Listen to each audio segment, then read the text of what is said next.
Well, hi friends. Hello. Welcome to, I guess, the August update. You are watching the Mundane Midlife podcast, otherwise known as my podcast. um, at some point, perhaps, I will be podcasting enough that it won't feel like I'm getting back onto a bicycle for the first time in a couple of months. But if you have found your way here, welcome. I'm Wendy. On Instagram, I'm known as Silly Fruit. On TikTok, I'm known as Silly Fry because I fat fingered my username. So until I can change it later this week, you can find me on the TikToks as Silly Fry, which honestly, I may just leave it that way as a tribute to my humanness and how ridiculous I am. If you were hanging out with me, welcome. I'm Wendy. I had the Sassy Pants Knitter podcast a million bajillion years ago. Let me edit that a little bit. I started podcasting, I think, in the fall 2009. Every time I talk about it, I never get it right. But what I will tell you is I'm here podcasting today. The last time y'all heard from me, I was sitting in my little club chair in the back of my yard by the workshop, I think it was like late March, April. So lots has changed since then. And I'm here to tell y'all about it because I take it all back about sock knitting. I think I podcasted, and sometime in my more recent episodes, I was like, I don't even like knitting socks. Yeah, that was a big fat lie. I'm taking all of it back. So let me just tell you kind of nuts and bolts of what to expect. I am in this really sweet, creative, beautiful space where I just want to knit. I want to enjoy the things that I have, play with my spinning wheel, and it feels really wonderful. And it feels like I'm kind of coming back to a part of myself that I hadn't spent a lot of time in. If you have hung out with me for a while, you know that, life is life. And between job changes and losses and certifying to teach jazzercise, sometimes my focus and bandwidth for knitting got really, really small. And I'm so happy to tell you that something has happened and something has realigned. Astrologically, things have realigned, and I'm really just interested in playing with yarn, spinning on my spinning wheel, and making things that make me feel happy. So I'm here to tell you about that because I've been doing a lot of that. I think that the pivot for me really kind of started to shift in the middle of May. The beginning part of this year was not easy, and part of that I think is because I'm kind of still walking through navigating a complicated grief with the unexpected loss of my younger brother who died in October of last year, and kind of walking through that and trying to figure out which end is up, and then job changes and all of the things that happen when you don't want them to happen, but they happen because your spirits, guides, and angels are like, we're gonna do this now. That's kind of the place that I was in. So I'm so happy to tell you that I feel much more rooted and anchored and grounded, and the one thing that has helped me through a lot of it is just an active daily practice of gratitude. Even when I'm cussing like a sailor, even when like people are peopling and my nerves are shot because the perimenopause thing is a thing and is a thing. So I'm just inherently human. I'm just a middle-aged gal with whiskers and adult acne and a very short attention span coming to talk to y'all about knitting. So yeah, thanks for hanging out. So one of the things that I have started doing that feels like a really lovely, beautiful treat for me is that I have found a really wonderful gal who does my nails at like 8 o'clock in the morning. and it is the sweetest thing, and it feels like the biggest treat for myself. I still love my nail wraps, but I can get my nails done, and so I have like this highlighter yellow, and y'all, this just makes me so flippin' happy. So flippin' happy. It is August. The next color on my nails will be a purple in honor of my mom. My mom's birthday and her death anniversary are this month, and she really disliked the color purple. Not the movie, not the musical, the actual shade. So to get her attention and to let her know that I miss her terribly, to go along with my purple twinkle lights, I will be painting my nails purple the next time that I see my fabulous nail person. But y'all are here for the knit, so let me tell you what I'm wearing. I have had this finished honestly for 2 years. This is Cupid in the Underworld. It's a pattern by Bronwyn the Brave. It is knit out of some cotton Zauberball that I picked up in Chicago, June 2019, a yarn shop in Illinois. I met my friend and she took me to her local yarn shop while I was there for a therapy conference, and I picked up a skein of all cotton Zauberball, fabulous happy colors, and it pretty much sat without tassels until I grabbed it out of the bin and put tassels on it. I will tell you, I also think that the pattern, so it's super enjoyable. The thing that is checking my boxes these days is straight up garter stitch. Like, give me garter stitch, I'll be happy. Forever and ever, amen. Ever and ever, amen. I love Bronwyn's patterns because they are so well written. The other thing too is that she also has like, this is not knit in alignment 100% matchy with the pattern. There's an embroider detail that you can put into it.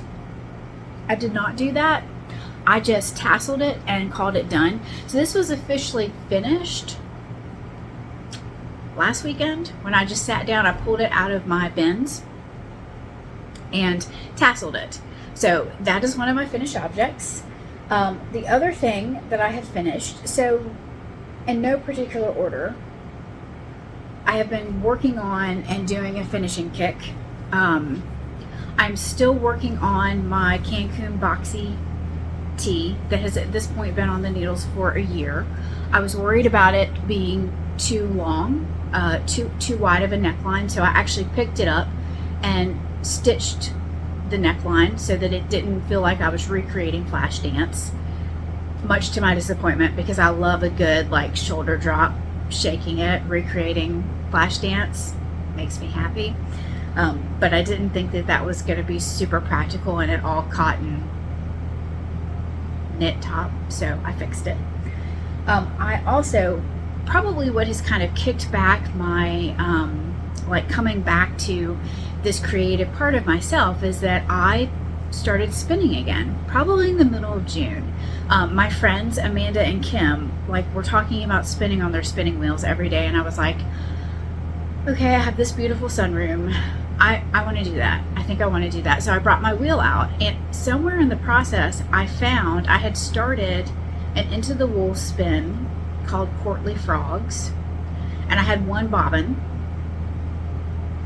and then I did another bobbin, and I think that I ended up chain plying this, and so I spun this and submitted this as part of the Splash Pad Party knit along. I cannot remember the yardage that I got. I ended up chain plying it because when I split I did not weigh the remaining half of fiber, and I wasn't sure if I had split it evenly. So I ended up chain plying it to keep the colors together, and created, at least I think I did. I mean, who knows with my mind these days. But I actually knit this, and this is the Lowlands hat, which is a Tin Can Knits pattern. It had been in my Ravelry library. The other thing that I have done that has felt really clever and almost like coming back to myself as a knitter and as someone who wants to become creative again is I went back to, okay, when I started to knit back, I think 18 years ago, I think I taught myself how to knit in September of 2008 or 2009. So I'm going to say 18 years. Y'all know me in math. But I went back to what are the patterns that have been in my library? What are the things that I love to knit that just made me happy, that were not super duper challenging? What were they? And I apparently had the Lowlands pattern in my library for a very long time. And you start it by knitting a garter band and then seaming it and then picking it up. And it is 100% reversible, so you could totally you could wear it this way also. But as you guys can see, I've got ends and everything from the yarn. Because since I have been spinning more recently, but have been kind of away from it for a good bit, my spinning is not super duper consistent. There's still parts that are thick and thin. But this is Lowlands, and it is super snug. My hair looks kind of cute today, y'all, so I'm not going to take my headband off and put this on. But if you want to check out my project page, if Ravelry is something that you're on, if you go to Ravelry and look at Silly Fruit, this is finished. So this is a finished project. The other thing that I did is 2 or 3 weekends ago, I did get a new laptop for work because it was just time. And of course, my company decided that the new laptop was going to be delivered on a Saturday, and that it had to be signed for, so I could not go anywhere. So one of the things that I did is I sat down and I judged, went through, I took my label maker and I went through my yarn cabinets and put everything, and like all the DK and sport weight went here, all the bulky and worsted went here, all my handspun here. And I have one of those Besta cabinets from IKEA that you can move the shelves. And I have enough handspun that I had to pull the shelf out and put it all together. I also, in 2018, 2019, went on this kick where I was ordering sweaters quantities from the Wool Warehouse over in the UK. Hadn't really cataloged that, and I wasn't really sure of what I had. And I knew that sometime within the last 3 years, I did my last, get it out of my stash, donate it to the Goodwill, because you're not going to knit it. In that, unfortunately, I donated a handful of my sock tubes, and that's relevant for something else I'm going to talk about. Just help me remember. But I had I knit the beekeeper's tank out of some Holly Berry Knit Picks cotton. I had a lot of that left over. I ended up donating that. I donated a lot of stuff. So I needed, and it was time. It was time for a good thorough zhuzhing, as I like to say, of my stash. And so one of the things that kind of came out of that was I found balls of handspun that I had caked up for something, and was like, okay, wait a minute, I need to go ahead and knit these because they're caked up and ready to go. They're just screaming for something, a project. So why not now? Let's just make something fabulous. So this was one of my handspun knitted projects that made me feel super smart. The other thing that I did is that I had some handspun caked up and ready to go. It was Spicy Rainbow, which was a handspun I did many moons ago, and this was an Aran weight, bulky, and I'll be honest, I used just about every single bit of it, and I'm not mad about it. But I knit this. This is the Bluster headband by Wool and Word. It is a paid for pattern. Again, you can see it on my project page. This, I think, was my attempt to spin bulky weight. So there are parts of it. This is actually a 3-ply. There are parts of it where I was I inadvertently did coils when I was spinning. To me, it reminds me of, do y'all remember the fruit stripe gum? The little the zebra gum? That is what this reminds me of.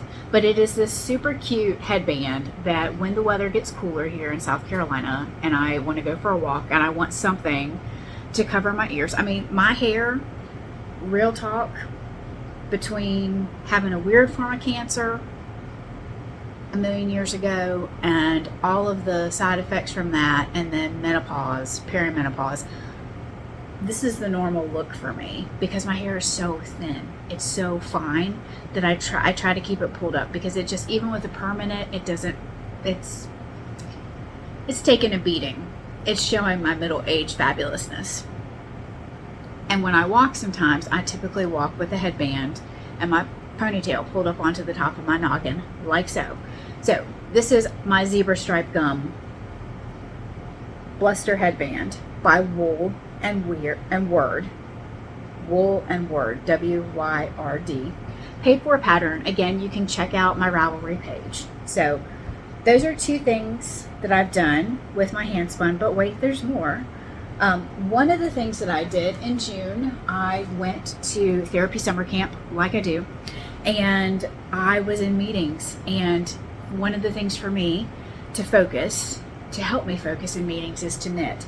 And I went back to, again,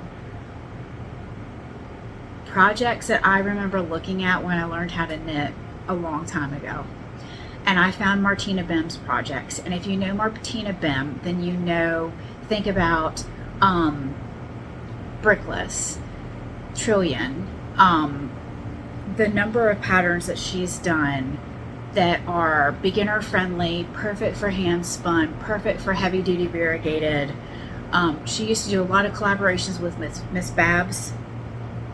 I mean, she's got beautiful no-brainer patterns. And so I casted on the Easy Shawl by Martina Bim, which is a shawlette.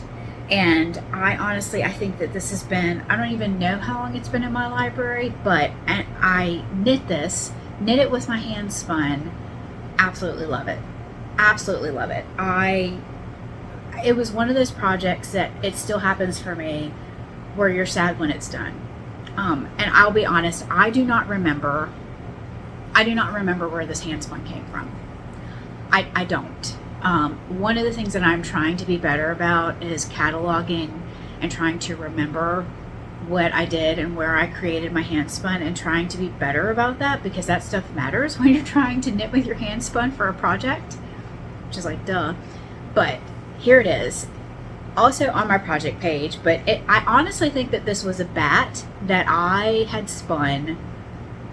But is this not giving you Lisa Frank Trapper Keeper vibes? Straight up Lisa Frank Trapper Keeper from the 80s. Oh my God.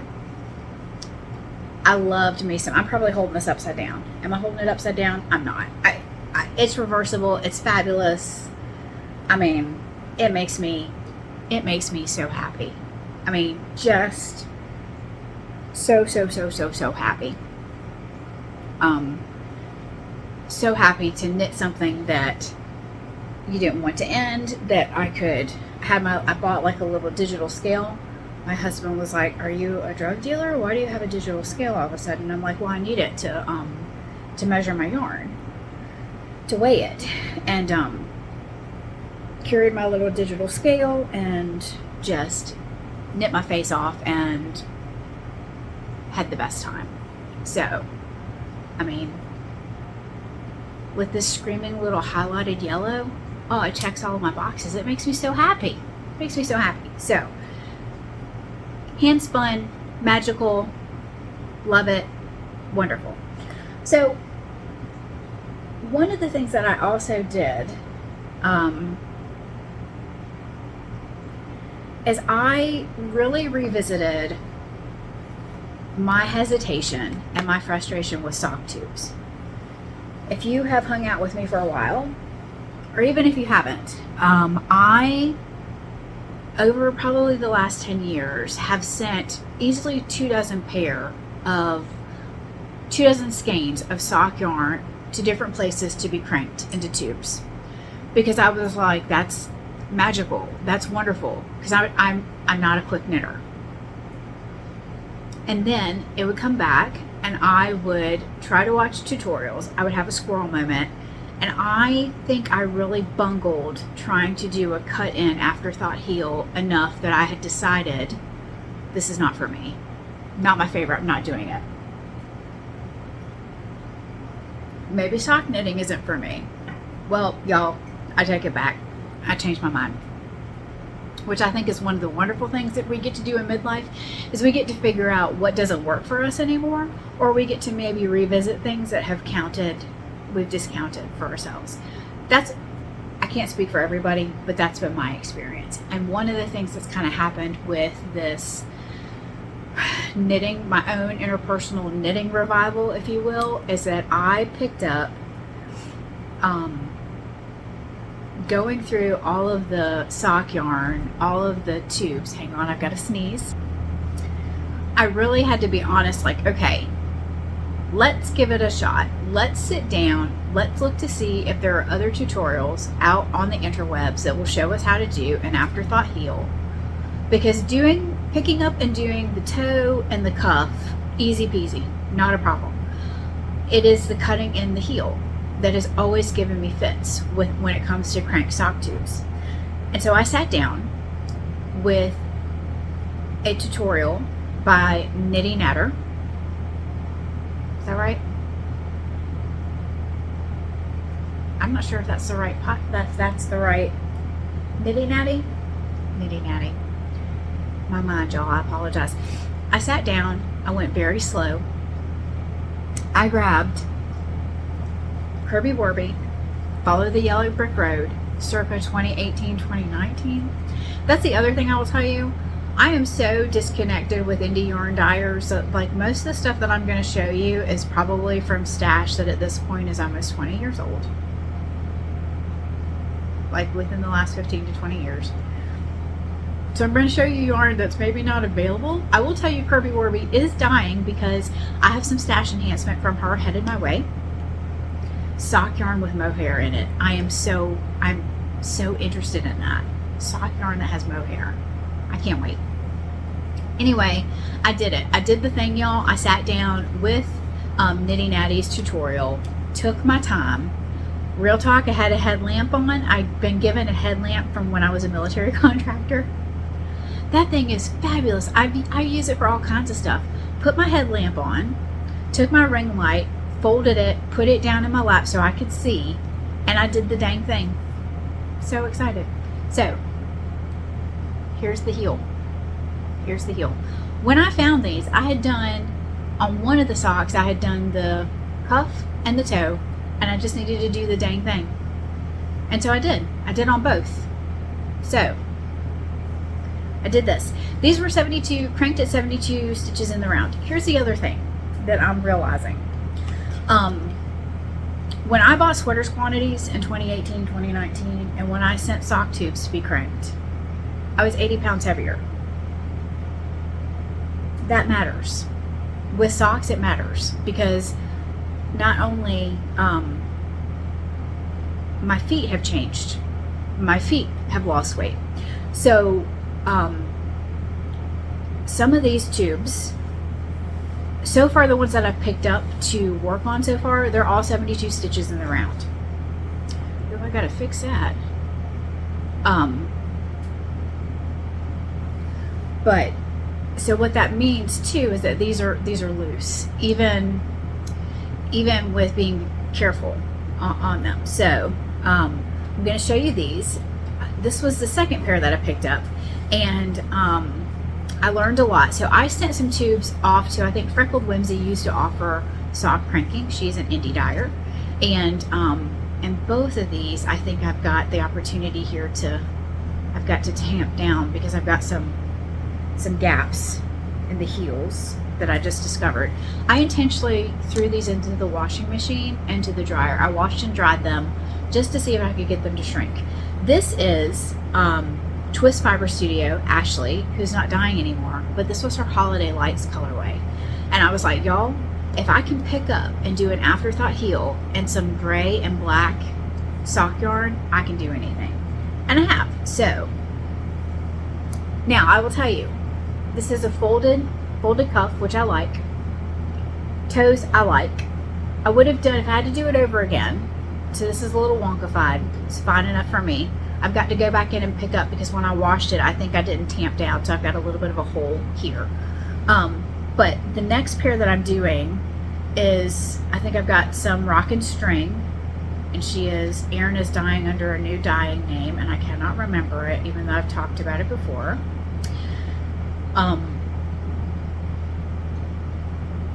But I'm putting more of a gusset into the heel. I'm knitting rounds and then doing the decreases. And it is another tube that's folded over, that's got the cuff that's folded over, but these are done. So, doing that has been an adventure, and it's been so fulfilling and gratifying to see these tubes that have been sitting in my yarn stash for years that I have been afraid to touch because I was afraid of mangling them. And I think at this point, I'm kind of the mindset of, it's yarn. I'm not going to mangle it. I'm pretty clever. I can figure things out. Let's just do the damn thing. I think that's a good way to be. I think that's a good way to be. So watch this space, because there will be more finished sock tubes, because I've got, okay, so at one point I think I had like 17 tubes. I have like 11 now. I think I took 2 tubes and cranked them into hats, which was a choice. I think I donated a handful, and so I've got like 8 or 9 tubes left for me to put cuffs, toes, and heels in. You'll see those. You'll see those. So, let me show you what I'm actively working on, because I really have been in this sweet place of, like, I just spin on my spinning wheel, listen to my devotionals in the morning, start my day. It's a good way to start. Not mad about it. I recommend it if you're thinking about it. But I want to tell you, because I actually have got my tablet here and I'm trying to be a little bit better organized. When I was using my stash, killing time, I grabbed my Knit Picks Felici, or Felici, however you pronounce it, the Groovy colorway Knit Picks Sport Weight. Knit Picks Sport Weight, and I don't, oh, okay, I'm like, wait a minute. All right, hang on a second. So a couple things I'm going to show you, because I keep grabbing the wrong thing, and I apologize for that. So I knit one sock pretty quickly. I just wanted sock yarn in my hands, sport weight, because that was what I felt comfortable with. And I miss being able to have something in my hands at night while Chris and I were watching TV, where I could just feel like I was creating something and relaxing and unwinding. And so I finished the first sock in a week. This is the Knit Picks Felici Sport in the Groovy colorway. So this is the first one. Fish lips, kiss heel, toe up. I think I cast it on. Typically with sport weight, I can do 30 stitches in the round. I am just about to the cuff on this one. I was working on this one last night. So I typically do the fish lips, kiss heel, and then I think the next I'll do pink and then start the cuff on that. So I've been working on that. I actually did grab also the the next tube that I am putting heels, toes, and cuffs in. So this is, I think that this is Rock and String all wrapped up. I think that this was a collaboration that Erin and Rick did. Rick did the bag from Whimsy Stitches. So it's a folded over cuff. This is the actual tube. Really, really lovely and beautiful. Thank goodness I did not crank all of my leftover sock yarn and scraps. Pretty sure that this is a Knit Picks Stroll tonal that I may have used to make Find Your Fade many moons ago. But this is what I've got so far. So I am just working on the toe. I picked up and did,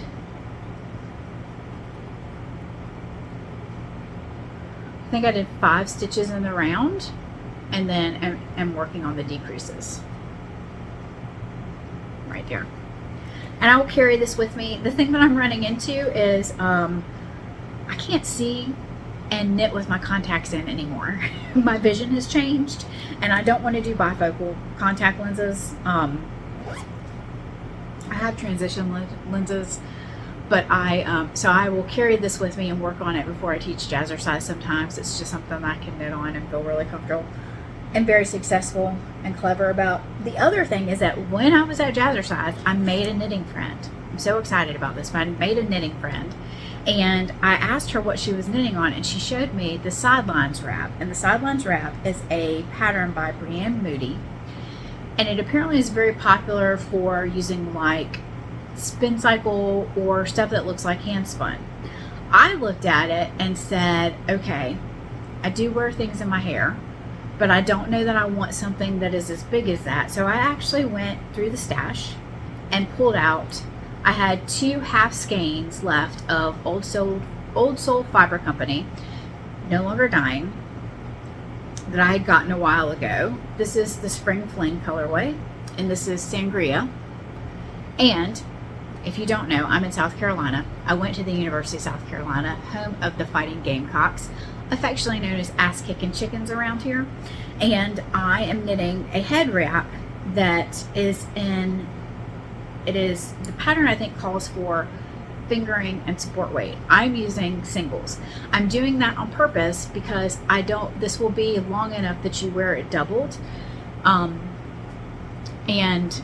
I didn't want something that was super duper duper huge on my noggin. Because I'm not sure that I can pull off like the double knitted thing that you do in this pattern, but I'm going to try. So it is all charted except for the actual stitch part, the main part of the pattern. And so I struggle bust a little bit. Like this looks a little bit different because I wasn't reading the chart the right way. It happens.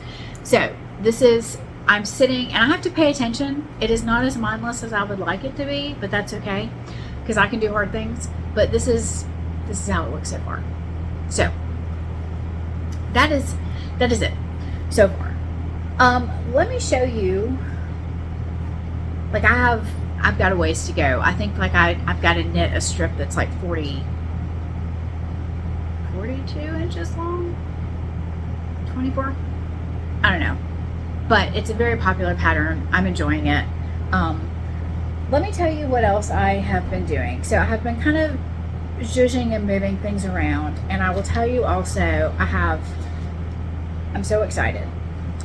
So excited. Let me pull over my basket of wool. So I went through, and I don't think that I'm the only one, but I went through my yarn stash and then went through like my notions and everything like that. The really lovely news is that everything I have I absolutely love. Absolutely love. Do I have a stash that will exceed my life expectations? I don't think so. Not anymore. Not anymore.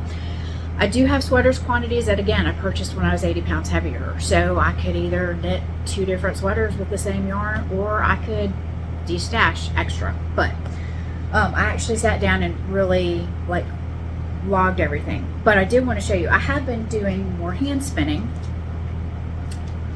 And my friend Naomi, who has Captain Black Fiber Company, you may have known her also as the wizard and brilliant mind behind Highland Handmaids, told me about an e-spinner that she found on Amazon. And I was like, you're kidding me. Because I have like the electric eel that you could only put like 2 ounces of fiber on a bobbin. She's like, no, Free, go check it out. You can put 4 ounces on this bobbin. Y'all, I got one. It's purple. I named it Mimi. And I spun on it. And it's super duper enjoyable. All 3D printed. We do have a 3D printer here. My husband hasn't touched it in 2 years. I'm not sure if we could do something like that, but I have 2 spins to show you that I spun on it. So I spun this. This is, let me plug my battery in. My phone is like, girl, it's been a minute since you've podcasted. We're not sure we can hang with you. Okay, this is 4 ounces of an undyed brown Shetland from Fiber Nymph Dye Works. I spun the singles on the e-spinner. I went to ply it on the wheel. This is the thing that I noticed about the e-spinner though. I had overspun it a little bit, so when I was trying to ply them, I had one bobbin on top of the other on a Lazy Kate, and one of them was so overspun that it would kink up and then grab the single underneath it, and I had a little bit of a mess on my hands.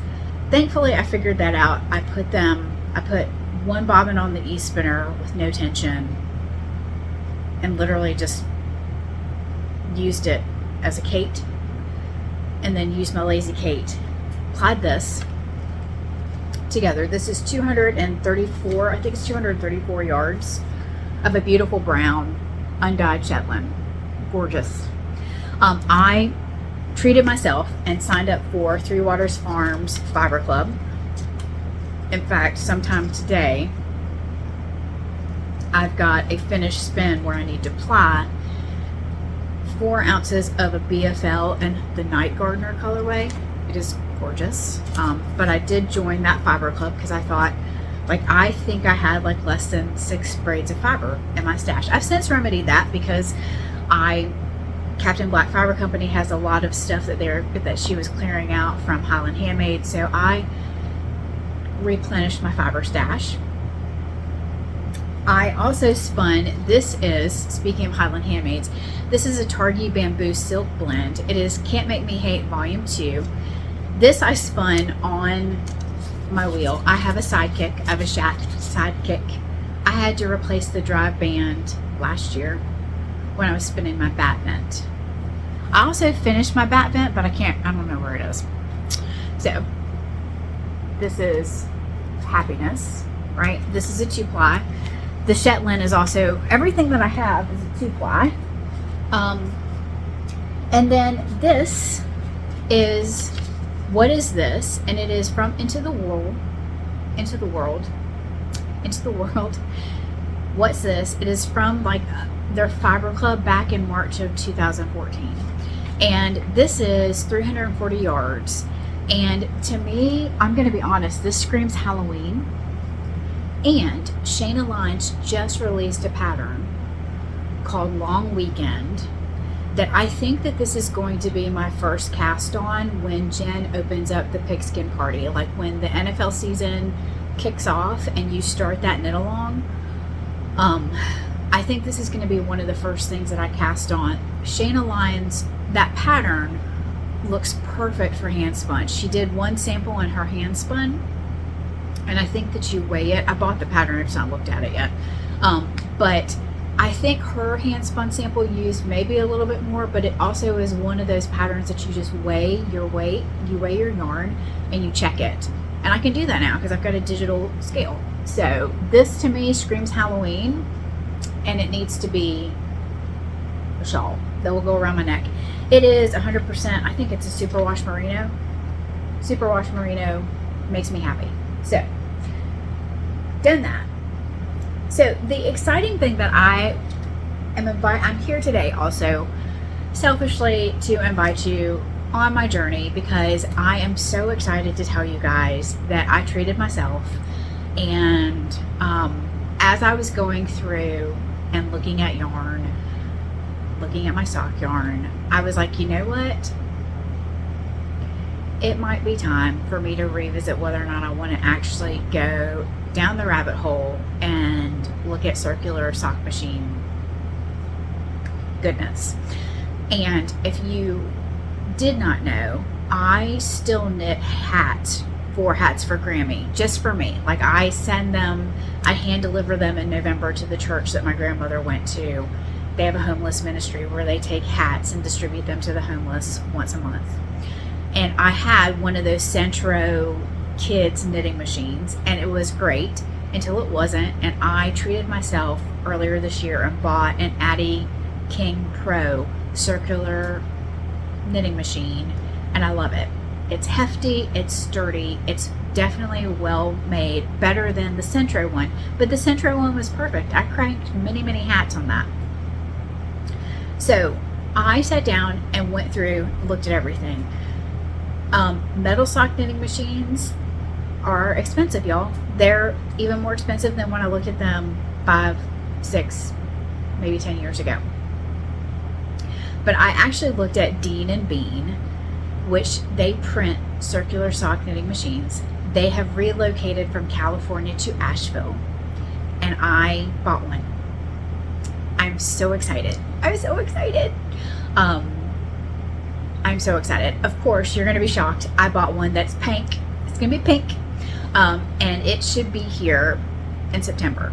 It will be here in September. Now, what I know about circular sock knitting machines, because I did take a class about it in staff, is like it depends on what kind of a learner you are, and you have to put your patience pants on. Like, you have to be so patient because the learning curve is very steep.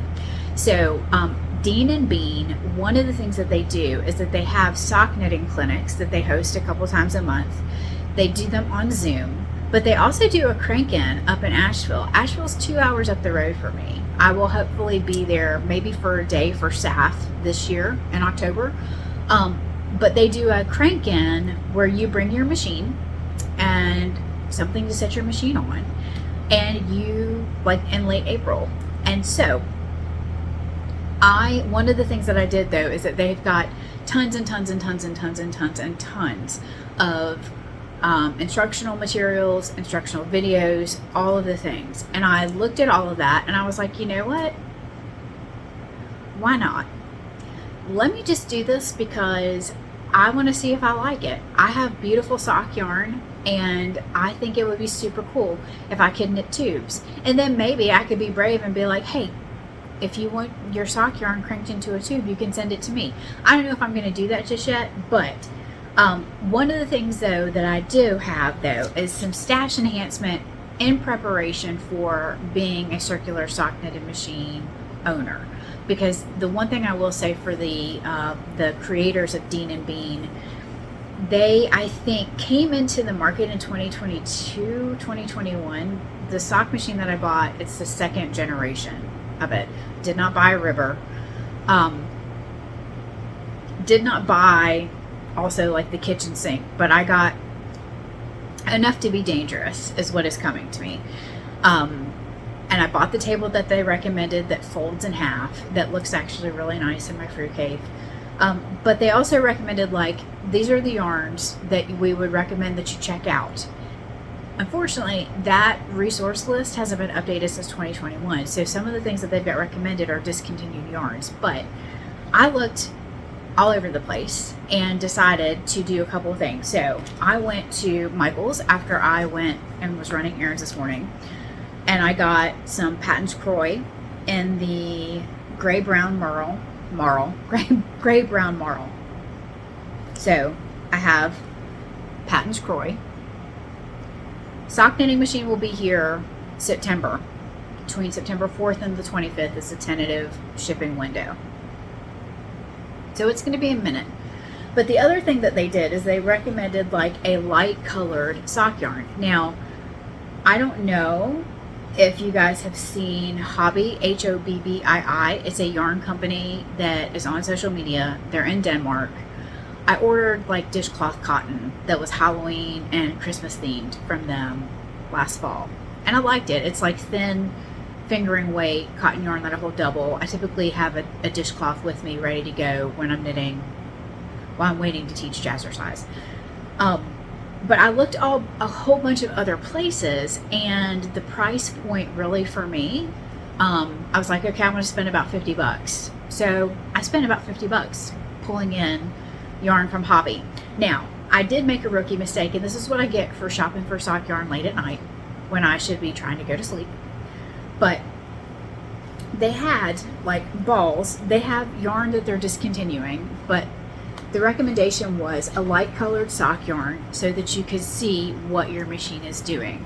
So I only grabbed one of each ball, which means that this is not going to make a pair of socks, but it will be good for me to learn on. So this is the oat milk colorway. It's 100%, 75% wool, 25% nylon. It's a 50 gram ball. So this is oat milk. This is silver. This is, oh, I don't know what colorway this is. Like a baby blue. So I wanted like light enough colors, right? Because the other thing I'm learning about circular sock knitting is that you have to take your yarn, your sock yarn, and you just don't crank it from the skein, from the tube. Like you got to put it on a cone. So I figured that these would be good for me to learn with. And then I also grabbed their standard version of sock wool, which is a probably 75 yeah, 75, 25. This is enough to make 2 pairs of socks. So 2 pair, 2 pair. And then I grabbed this. This is actually, I got it and kind of wish that I had paid attention. But this is summer sock yarn, so it's basically 60%, it's like 58% cotton, 60% cotton, 40% polyester, nylon. It's very pretty. I don't know how cotton is going to do on my circular sock knitting machine because I don't have it in my hands. It is 3D printed, but it's metal needles. So hang on a second. I have a kitty cat that has discovered the brown Shetland, and it is her precious. So,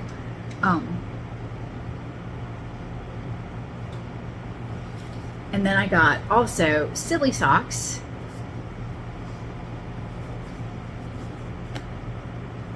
This is Flower Pop. Okay. And then one of the other things that I did, because I like West Yorkshire Spinners yarn. It's a 4-ply yarn. My friend was like, you may want to go check out Wool & Co. because I was telling her that like I have at least 2 pair, I think, of Christmas socks that I have knit. They do really beautiful Christmas patterns. That like all you do is knit and the yarn does its thing. And whenever I have yarn like that, I feel so smart. And so I actually went on Wool & Co. And the thing that I like about Wool & Co. is that they have free shipping. And so I welcomed into my house 4 skeins of their signature sparkle 4-ply that are holiday flavored. So this is Yuletide. This is Nutcracker.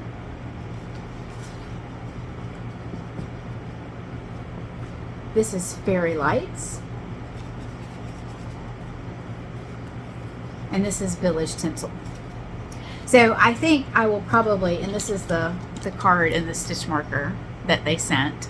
Shipping was like, I ordered it last Sunday. It was in my hands, in my possession by Thursday. Check them out if you don't have a local yarn shop near you. The closest yarn shop to me, I think at this point, is probably 30 minutes up the road. It's Copious Fibers in Irmo. It's a beautiful shop. I just don't have time to get over there. So the other thing that I got from Hobby Yarns, which I couldn't pass up, was they have Halloween sock yarn, and this is called Bubbling Cauldron. So I think that I have this big basket of beautiful sock yarn, which will be lovely for me to learn. Hang on a second. I have a kitty cat who has discovered the Shetland and has decided that it is her precious. I think that these will be fabulous for me to learn on. I've been slowly and surely like getting supplies together. I think the kit that I ordered comes with like sock weights and soft weights and a lot of the tools and cast on bonnets, which is kind of what you need. You need a bonnet to start your sock yarn, to start your sock cranking.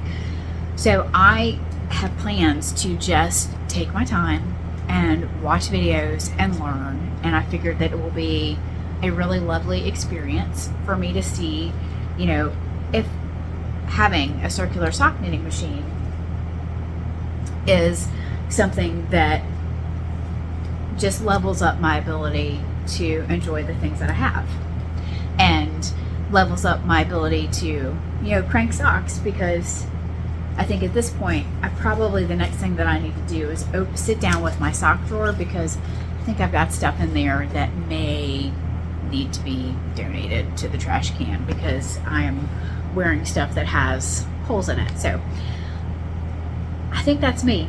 So I hope if you're hanging out with me, thanks. It's been almost an hour, but there's been a lot to catch you up on. The short version of this is I'm very much in this, I'm having to referee the little gray kitty cat over here that has decided that everything is her precious also. I'm very much in this creative space of yarn and spinning and happy, joyful contentment, which feels long overdue and absolutely wonderful, because it's been a season, and it's so wonderful to really sit and create and make things that make me happy. So thank you for hanging out with me, and thank you for spending some of your time with me. I hope you guys have a great day. Until next time, take care. Bye.